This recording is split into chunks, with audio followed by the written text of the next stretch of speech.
हल निकलेगा, आज नहीं तो कल निकलेगा। अर्जुन के तीर सा सद, मरुस्थल में भी जल निकलेगा।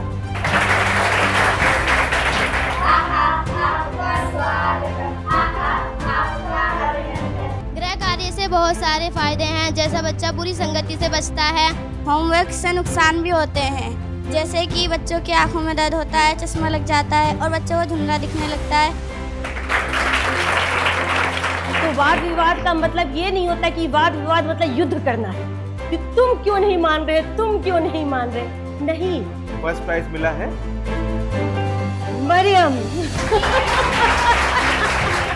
Thank you ma'am.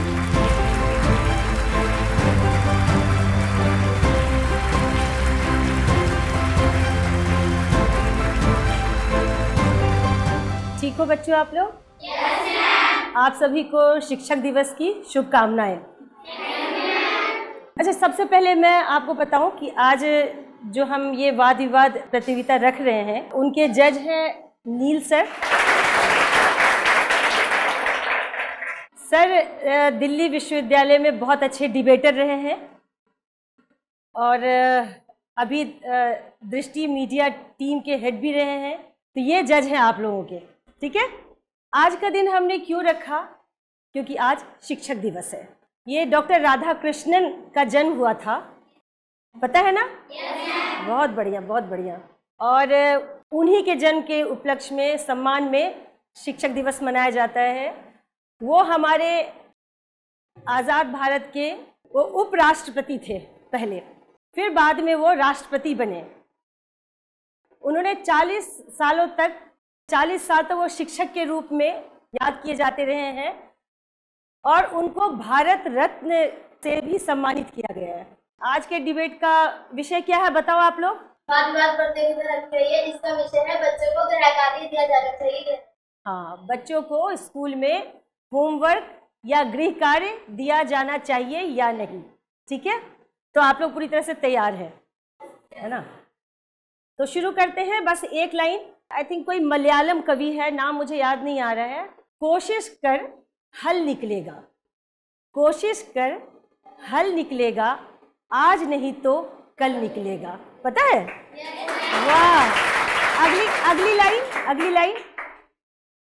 अर्जुन के तीर सा सद, अर्जुन के तीर सा सद, मरुस्थल में भी जल निकलेगा। ठीक है,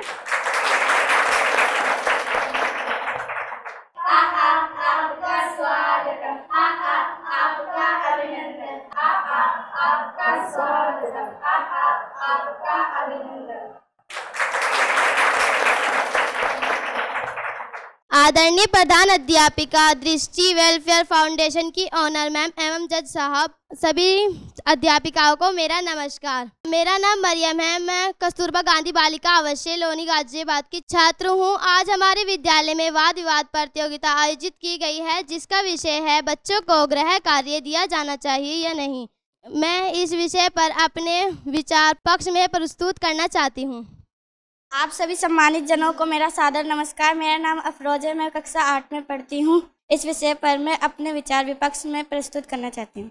पहले तो मैं अपने पक्ष से पूछना चाहूँगी कि आपको होमवर्क से क्या समझ आता है? जो बच्चों को स्कूल में पढ़ाया जाता है, अध्यापिका पढ़ाती है, और जो घर के लिए पढ़ने लिखने का कार्य दिया जाता है, उसे गृह कार्य कहते हैं।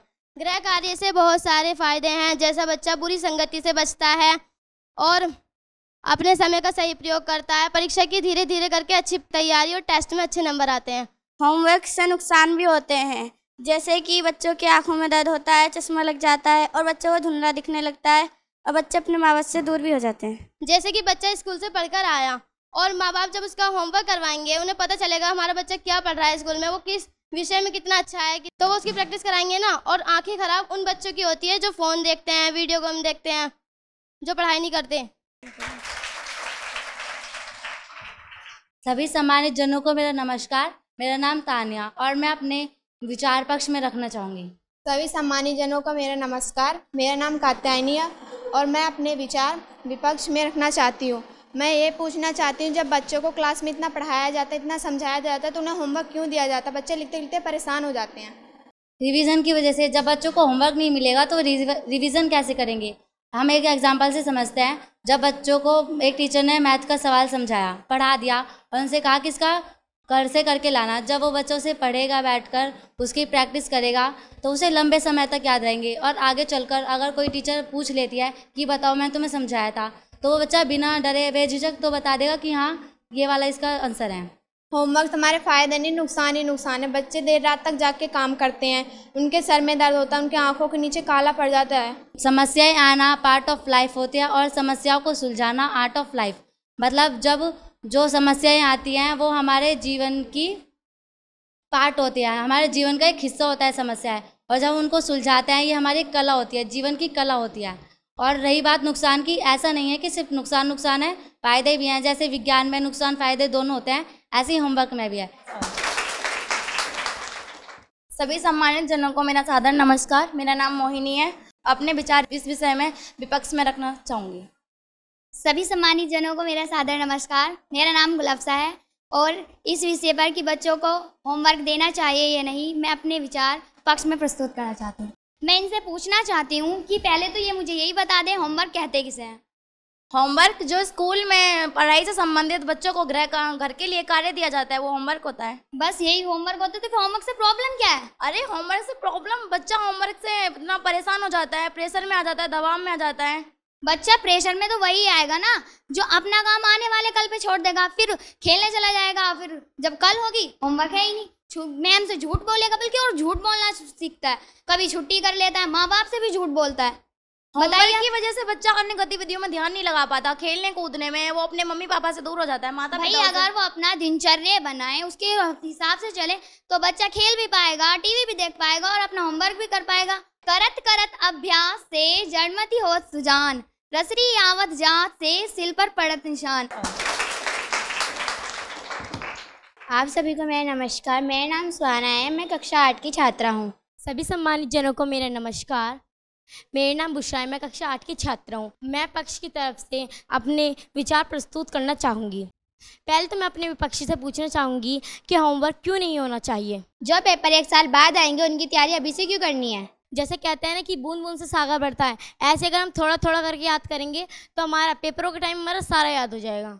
जब पेपर आएंगे हम तब भी तो याद कर सकते हैं। अगर बच्चे अभी से याद करेंगे तो बच्चे मानसिक तनाव में भी तो जा सकते हैं। अगर हम जब भी याद करेंगे तो हम बच्चे देखेगा ये याद करूँ क्या क्या याद करूँ मैं, बच्चे जब भी तो तनाव में जा सकता है। क्लास वर्क में भी होमवर्क करना और घर पे आके भी होमवर्क करना। जैसे एक पतंग होती है वो आकाश में उड़ती है, उसका भी एक अनुशासन होता है ना उड़ने का। अगर उसकी पतंग की डोर टूट गई तो जाके नीचे गिर जाएगी, वो अपनी दिशा और लक्ष्य को तो प्राप्त कर ही नहीं सकती। अगर वो अनुशासन में उड़ेगी आराम आराम से, तो अपनी जो मंजिल होती है उसकी और जो उसकी उड़ान होती है वो अपनी उड़ान को पूरा करती है, और फिर एक अपनी जो उसकी मंजिल होती है वो अपनी मंजिल को जरूर छू लेती है। सभी सम्मानित जनों को मेरा नमस्कार। मेरा नाम महक है, मैं कक्षा 8 की छात्रा हूँ, जिसमें मैं अपने विचार पक्ष में प्रस्तुत करूँगी। मेरा नाम नाजिया है, मैं कक्षा 8 की छात्रा हूँ। इसके विषय में मैं विपक्ष में प्रस्तुत करना चाहती हूँ। बच्चों के लिए जो इतना होमवर्क मिल जाता है वो अपने माँ बाप को भी समय नहीं दे पाते। इसका उदाहरण मैं देना चाहती हूँ।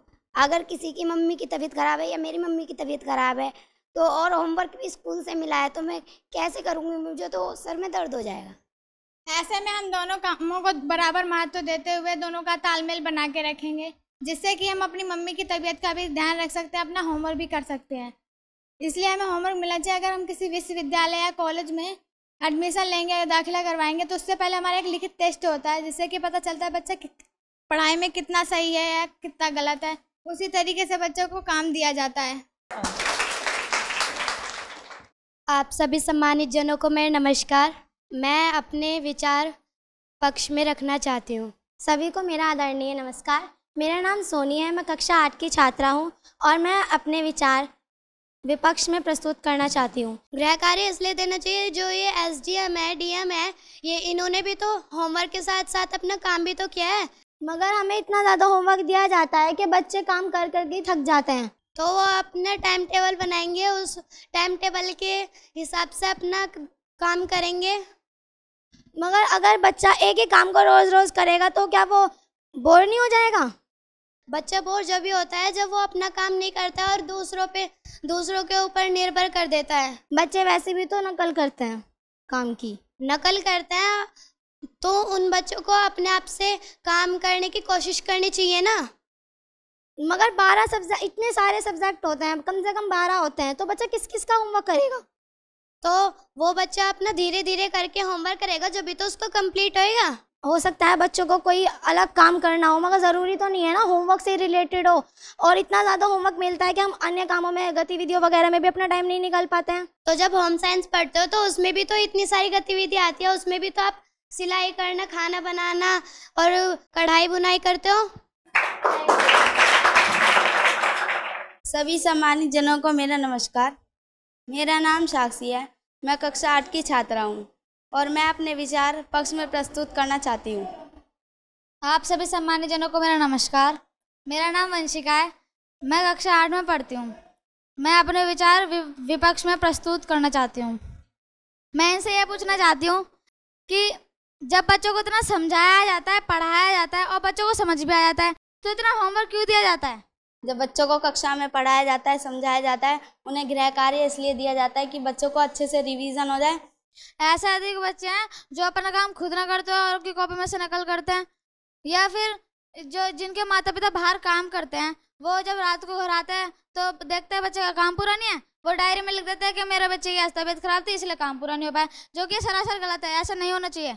ऐसे कुछ बच्चे हैं जो अपना काम खुद ना करते हुए बच्चों से पूछते हैं। हाँ, मैं मानती हूँ, लेकिन जब मैम समझाती है बच्चे समझते नहीं हैं, बच्चों का ध्यान इधर उधर रहता है, तो इसलिए बच्चे बाद में अपना काम खुद ना करते हुए बच्चों की कॉपी में से नकल करते हैं। ज़्यादा होमवर्क की वजह से बच्चा ना परेशान हो जाता है और उसका स्वास्थ्य खराब हो जाता है, और कभी कभी तो बच्चा टेस्ट में भी कम नंबर ले आता है, जो कि बच्चा बहुत दुखी हो जाता है। मेरा नाम ज्योति है। मैं कक्षा 8 की छात्रा हूँ। बच्चों को गृह कार्य देना चाहिए या नहीं, इस विषय पर मैं पक्ष में अपने विचार प्रस्तुत करना चाहती हूँ। सभी सम्मानित जनों को मेरा नमस्कार। मेरा नाम नाहिद है। मैं विपक्ष में कुछ कहना चाहती हूँ। मैं अपने पक्ष से पूछना चाहती हूँ कि गृह कार्य क्यों देना चाहिए। गृह कार्य इसलिए देना चाहिए क्योंकि गृह कार्य से बहुत सारे फायदे होते हैं। हमें टेस्ट में भी अच्छे नंबर आते हैं और हमारी हमें स्पेलिंग का भी ज्ञान होता है। मानो अगर मैम ने हमें ABCD याद करने के लिए दी और मैम ने होमवर्क दिया कि ये तुम घर से याद कर लाना, तो हम बच्चा प्रैक्टिस करेगा, उसे याद हो जाएगी। मैम पूछेंगी तो वो बता देगा। लेकिन मैम ने होमवर्क नहीं दिया और बच्चे खेलते रहा लेकिन नहीं बता पाएगा, तो फिर वो अगर मैम उससे पूछेंगी तो वो नहीं बता पाएगा। कम से कम होमवर्क के बहाने बच्चा पढ़ तो लेता है, वरना तो वो पढ़ेगा ही नहीं। अगर बच्चे को होमवर्क दिया जाए तो बच्चा अपने माँ बाप से दूर हो जाता है, वो तनाव में चला जाता है। लेकिन अगर वो अपना इतना होमवर्क छोड़ेगा तो वो तो तनाव में जाएगा। वो ये सोचता है कि आज हमें इतना होमवर्क मिल गया, वो कल के लिए छोड़ देता है, कल के लिए, फिर परसों के लिए छोड़ देगा। वो कितना काम करेगा फिर कैसे? तो वो तो तनाव में जाएगा ही।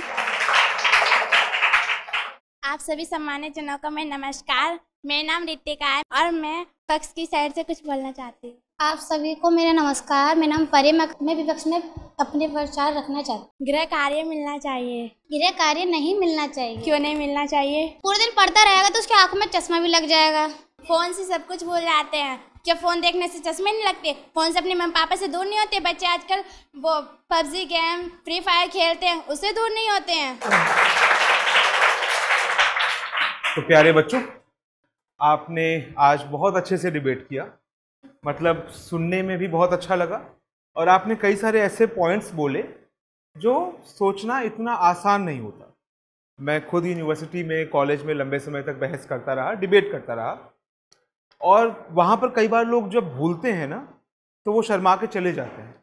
आप में से भी कई लोग भूलना बहुत नॉर्मल बात है, बट आप उसके बाद शर्माए नहीं, आप खड़े रहे और पूरे कॉन्फिडेंस के साथ आप एक सैल्यूटेशन, एक लास्ट में कंक्लूजन बोल कर गए। तो ये सब चीज़ें बहुत अच्छी हैं। आप इस तरह से अगर प्रैक्टिस भी करेंगे या आगे भी जब बोलेंगे तो आप बहुत बेहतर डिबेटर बनेंगे। जितने हम लोग बन पाए आप उससे बेहतर डिबेटर बनेंगे। ये एक बिंदु हो गया। दूसरा बिंदु, मैं भी 4 ही मिनट लूँगा क्योंकि अजम्पशन होता है कि एक बहस में हमें 4 से 5 मिनट में अपने सारे पॉइंट्स बेहद सलीके से धीरे धीरे बोलते हुए, बिना अपनी आवाज़ को ज़्यादा उठाए, हमारी आवाज़ में तेज़ी नहीं होनी चाहिए, वॉल्यूम हाई नहीं होना चाहिए, आर्ग्यूमेंट्स स्ट्रांग होने चाहिए। दूसरा बिंदु ये है कि आप सब लोगों ने जो पॉइंट्स बोले वो बहुत अच्छे पॉइंट्स थे। आपने पक्ष और विपक्ष को लेकर जो फॉर्मेट फॉलो किया, आमतौर पर डिबेट्स में ये फॉर्मेट नहीं होता है। फॉर्मेट क्या होता है कि पहले पक्ष के वक्ता अपना पूरा भाषण देते हैं 3-4 मिनट का, फिर विपक्ष के वक्ता आते हैं 2 मिनट में इनको काटते हैं कि इन्होंने जो बिंदु बोला वो गलत था, अब मैं जो बता रही हूँ वो बिंदु सही है। तो इस तरह से आमतौर पर बहस चलती है। लेकिन आप लोगों ने जो फॉर्मेट अपनाया, आमतौर पर ये होता नहीं है, बट देखकर बहुत अच्छा लगा, सुन के बहुत अच्छा लगा। इसके अलावा मरियम और अफरोज़, आप दोनों लोगों ने बहुत अच्छी ट्यूनिंग के साथ एक दूसरे के साथ डिबेट की। तान्या, कात्यानी, आपके पॉइंट्स भी बहुत अच्छे थे, दुष्यंत के शेर आए, संस्कृत के कुछ श्लोक आए, ये चीज़ें बहुत अच्छी हैं। अच्छी इसलिए हैं क्योंकि ये आपके आर्ग्यूमेंट्स के साथ आई, ऐसा लग रहा था कि ये भी एक आर्ग्यूमेंट ही है। ये बहुत अच्छी चीज़ें थी। गुलफ्शा और मोहिनी के आर्ग्यूमेंट्स बहुत अच्छे थे। आपने कबीरदास का उसमें नाम लिया, बहुत इंटरेस्टिंग चीज़ है। मैम ने अचानक से याद दिलाई कि कबीरदास ने, बड़ी इंटरेस्टिंग बात है, कबीरदास ने होमवर्क नहीं किया था कभी अपने जीवन में, क्लास वर्क भी नहीं किया था, क्योंकि वो क्लासरूम में नहीं गए थे। उनका ज्ञान अर्जित ज्ञान था। और मैम ने बहुत सुंदर बात से शुरू किया था ये डिबेट कंपटीशन कि हम शिक्षक दिवस के मौके पर ये आयोजन कर रहे हैं। और दुनिया के इतिहास में ऐसा बहुत कम देखने को मिलता है कि किसी टीचर के बर्थडे को इतनी इम्पोर्टेंस दी जा रही है, कि टीचर का कितना रेस्पेक्ट है, टीचिंग एज ए प्रोफेशन कितना रेस्पेक्टफुल है, यानी कि पढ़ना पढ़ाना कितना रेस्पेक्टफुल है। और आपका बहस भी इसी चीज़ पर था। तो ये सारी बातें बहुत अच्छी थी। आप लोग को बधाई, आपने इतना अच्छा बोला। ये हमारी सीमा है कि हम केवल 3 विजेताओं को चुन सकते हैं, लेकिन अगर हमें ये मौका होता तो आप में से हर कोई विजेता है, क्योंकि आप में सब लोगों ने पार्टिसिपेट किया और इतनी तैयारी के साथ इतना अच्छा बोला। तो मैं मैम को आमंत्रित करता हूँ, हम मैम कुछ बोलिए और फिर हम विनर्स को बुलाते हैं। नील सर ने सब कुछ कह ही दिया है। तो वही कबीरदास वाली बात थी कि कबीरदास के दोहे में एक जगह लिखा हुआ है, मसी कागज छुयो नहीं, कलम गयो नहीं हाथ।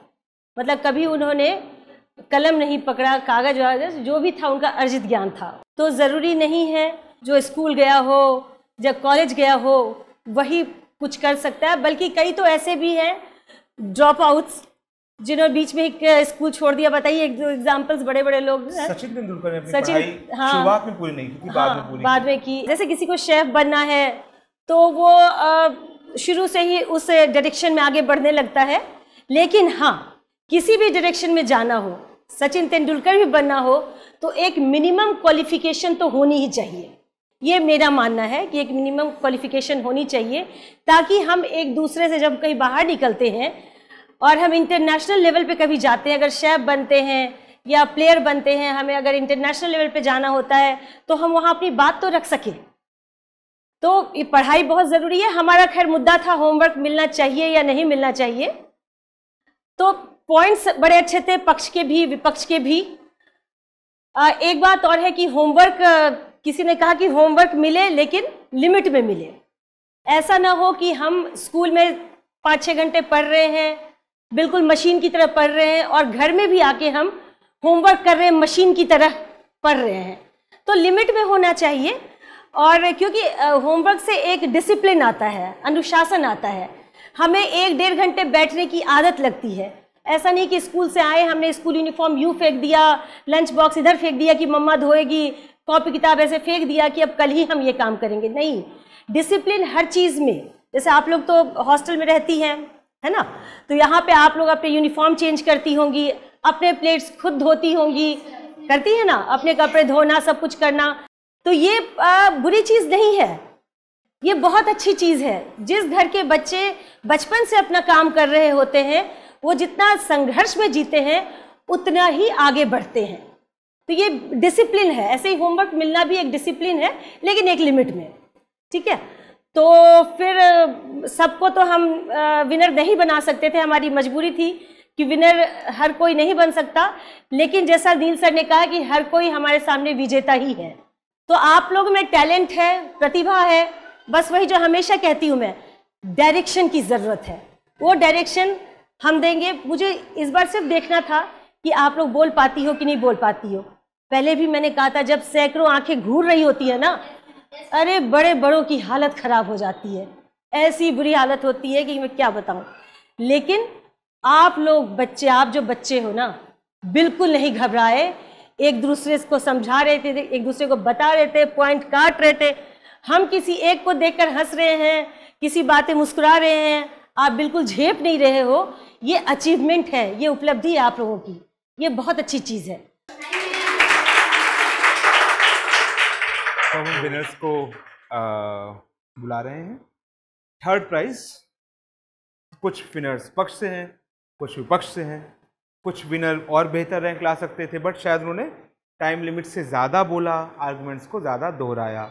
इन सब चीज़ों पर थोड़े से मार्क्स कटते हैं। पॉइंट्स उनके भी बहुत अच्छे थे। तो थर्ड प्राइज सोनी के लिए। सोनी, आप कहाँ पे हैं?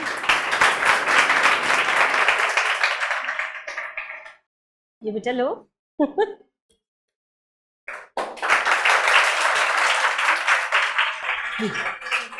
आप दे दो सर्टिफिकेट। कॉन्ग्रेचुलेशन। Second prize गुलफशा।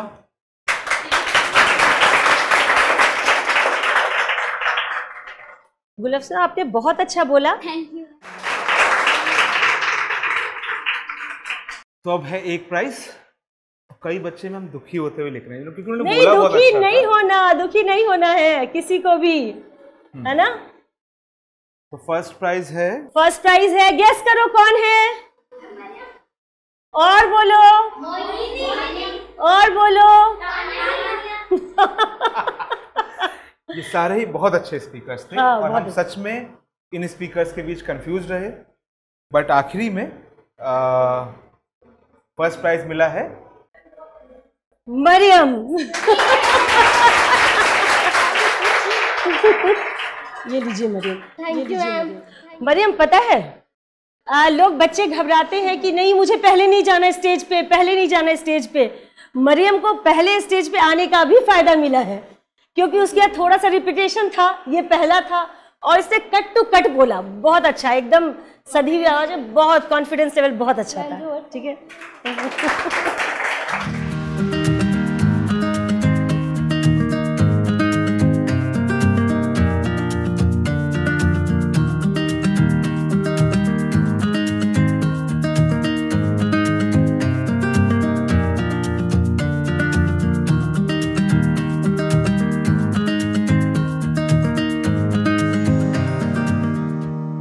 बहुत बहुत बधाई बच्चों, बहुत बढ़िया।